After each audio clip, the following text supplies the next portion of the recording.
మనం గత కొన్ని రోజులుగా ఏ నక్షత్రంలో జన్మించినటువంటి వారు ఏ క్షేత్రాన్ని దర్శనం చేసినట్లయితే వారికి అభివృద్ధి కలుగుతుందో తెలుసుకుంటున్నాం కదా.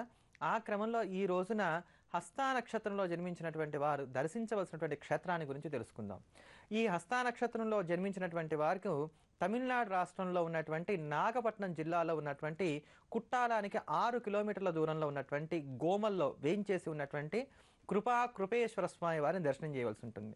ఈ కృపేశ్వర దేవాలయం చాలా విశేషమైనటువంటి దేవాలయం. ఇక్కడ ఉన్నటువంటి స్వామివారు స్వయంభూమూర్తి. సుమారుగా 1000 నుండి 2 సంవత్సరాల పైచిలుకు అత్యంత ప్రాచీనమైనటువంటి దేవాలయం కింద దీన్ని అభివర్ణిస్తూ ఉంటారు. ఇక్కడ వేయించేసి ఉన్నటువంటి అమ్మవారి పేరు అన్నపూర్ణాదేవి. ఈ అన్నపూర్ణ అమ్మవారు చాలా విశేషమైనటువంటి స్వరూపంగా ఇక్కడ పేర్కొనబడుతూ ఉన్నారు. ఈ యొక్క క్షేత్రం ఎలా ఆవిర్భవించిన దాని వెనకాల స్థల పురాణం చాలా ఆసక్తికరంగా ఉంటుంది. ఒకానొకప్పుడు కైలాసంలో పరమేశ్వరుడు వేంచేసి ఉండగా అమ్మవారు లీలగా వెనక నుండి వచ్చి స్వామివారి యొక్క నేత్రత్రయాన్ని మూసివేశారట. అలా 3 కళ్ళు పరమేశ్వరుడు ముయ్యగా లోకమంతా కూడా అంధకార బంధురమైపోయింది. అమ్మవారి యొక్క హస్తావరణ చేత, హస్తం అంటే చెయ్యి, ఈ చెయ్యి యొక్క ఆవరణ చేత కళ్ళు మూయబడగా లోకమంతా చీకటి పొందింది గనక పరమేశ్వరుడు అమ్మవారిని ఉద్దేశించి అన్నట్ట, నీ వల్ల లోకమంతా కూడా చీకటి పాలైంది గనక నీవు ఒకానొక గోవు రూపాన్ని సంతరించుకున్నటువంటి దానివై లోకమంతా కూడా సంచారం చేస్తూ ఉండు. ఎక్కడైతే నీకు జ్యోతిగా నేను దర్శనమిస్తానో ఆ క్షేత్రానికి వచ్చేసరికి నీకు పాప పరిహారం అయిందని తెలుసుకో అని చెప్పారట. అమ్మవారి యొక్క హస్తావరణం చేత జరిగినటువంటి ఈ దోషాన్ని పోగొట్టుకోవడానికి గాను అమ్మవారు తన అన్నగారైనటువంటి మహావిష్ణువు యొక్క సహాయం చేత 3 లోకాల్లోనూ కూడా సంచారం చేస్తూ ఈ గోమల్ క్షేత్రానికి వచ్చేసరికి ఇక్కడ ఉన్నటువంటి పరమేశ్వరుడు జ్యోతిస్వరూపంగా అమ్మవారికి దర్శనమిచ్చి అమ్మవారిని తనలో లీనం చేసుకున్నట్టు. అందుకనే అమ్మవారి యొక్క హస్తావరణ దోషాన్ని పోగొట్టినటువంటి చోటు గనక ఇక్కడ హస్త నక్షత్రం వారు గనక వేయించేసి ఉన్నటువంటి అమ్మవారిని అయ్యవారిని దర్శనం చేసినట్లయితే వారికి ఉండేటువంటి సమస్తమైనటువంటి దోషాలు కూడా తొలగిపోతాయని చెప్పని స్థల పురాణం తెలియజేస్తోంది. అమ్మవారి యందు అపారమైనటువంటి కటాక్షాన్ని కృపను చూపెట్టినటువంటి చోటైన కారణం చేత ఈ క్షేత్రంలో వేయించేసి ఉన్నటువంటి స్వామివారికి కృపేశ్వరుడు అనేటువంటి పేరు వచ్చింది. ఇక్కడ గో స్వరూపంలో అమ్మవారు సంచరించి స్వామివారి దర్శనం చేశారు కనుకే దీనికి గోపురి అనేటువంటి సంస్కృత నామం ఉంది. అదే కాలక్రమంలో అపభ్రంశం చెంది గోమల్గా నేటి యొక్క ప్రాంతంలో స్థిరపడినటువంటి నామంగా ప్రకాశిస్తూ ఉన్నది. అటువంటి ఈ క్షేత్రానికి సంబంధించిన మరిన్ని విశేషాలను తెలుసుకునే ముందుగా సాయిబాబా వారికి సంబంధించినటువంటి స్తోత్ర రత్నాన్ని శ్రవణం చేద్దాం. अखंड सच्चिदानंदाय नमः। ओम अखिल जीववत्सलाय नमः। ओम अखिल वस्तु विस्ताराय नमः। ओम अग्वाराज्ञाभिवंदिताय नमः। ओम अखिल वेदन प्रदाय नमः। ओम अखिलांडे स्वरूपो पिंडे पिंडे प्रतिष्ठिताय नमः। ओम अग्रण्यै नमः। ओम अग्रभूम्ने नमः। ओम अगणित गुणाय नमः।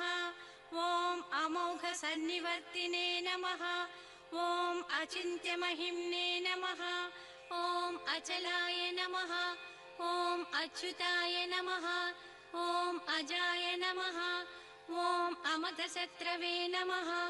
ओम अज्ञानतिमिरान्धानां चक्षुरुन्मीलनक्षमाय नमः। ओम अजन्मस्थितिनाशाय नमः। ओम अणिमादिविभूषिताय नमः। ओम अत्युन्नतधुनिज्वालामान्ययैव निवर्तकाय नमः। ओम अच्युल्पणमहासर्पादपि भक्तसुरक्षित्रे नमः। ओम अतितीव्रतवस्तप्ताय नमः। ओम अतिनम्रस्वभावकाय नमः। ओम अन्नदानसदानिष्ठाय नमः। ओम अतिथिभुक्तशेषभुजे नमः। ओम अदृश्यलोकसञ्चारिणे नमः। ओम अदृष्टपूर्वदर्शित्रे नमः। ओम अद्वैतवसुतत्त्वज्ञाय नमः। ओम अद्वैतानन्दवर्षकाय नमः।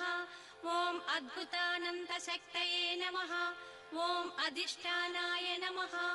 ओम अदोक्षजाय नमः। ओम अधर्मोरुतरुच्छेत्रे नमः। ओम अधियज्ञाय नमः। ओम अधिभूताय नमः। ओम अधिदैवाय नमः। ओम अध्यक्षाय नमः। ओम अनघाय नमः। ओम अनन्तनाम्ने नमः। ओम अनन्तगुणभूषणाय नमः। ओम अनन्तमूर्तये नमः। ओम अनन्ताय नमः। ओम अनन्तशक्तिसंयुताय नमः। ओम अनन्ताश्चर्यवीर्याय नमः। ॐ अनर्हकतिमानिताय नमः ॐ अनवरतसमाधिष्ठाय नमः ॐ अनाथपरिरक्षकाय नमः ॐ अनन्यप्रेमसंहृष्टगुरुपादविलीनहृदे नमः ॐ अनादृताष्टसिद्धये नमः ॐ अनामयपरप्रदाय नमः ॐ अनादिमत्परब्रह्मणे नमः ॐ अनाहतदिवाकराय नमः ॐ अनिर्देश्यवपुषे नमः ॐ अनिमेषेक्षितप्रजाय नमः ॐ अनुग्रहार्धमूर्तये नमः ॐ अनुवर्तितवेङ्कुशाय नमः ॐ अनेकदिव्यमूर्तये नमः ॐ अनेकाद्भुतदर्शनाय नमः ॐ अनेकजन्मजं पापं स्मृतिमात्रेण हारकाय नमः ॐ अनेकजन्मवृत्तान्तं सविस्तारमुदीरयते नमः ॐ अनेकजन्मसम्प्राप्तकर्मबन्धविदारणाय नमः ॐ अनेकजन्मसंसिद्धशक्तिज्ञानस्वरूपवते नमः ॐ अन्तर्बहिश्च सर्वत्र व्याप्ताखिलचराचराय नमः।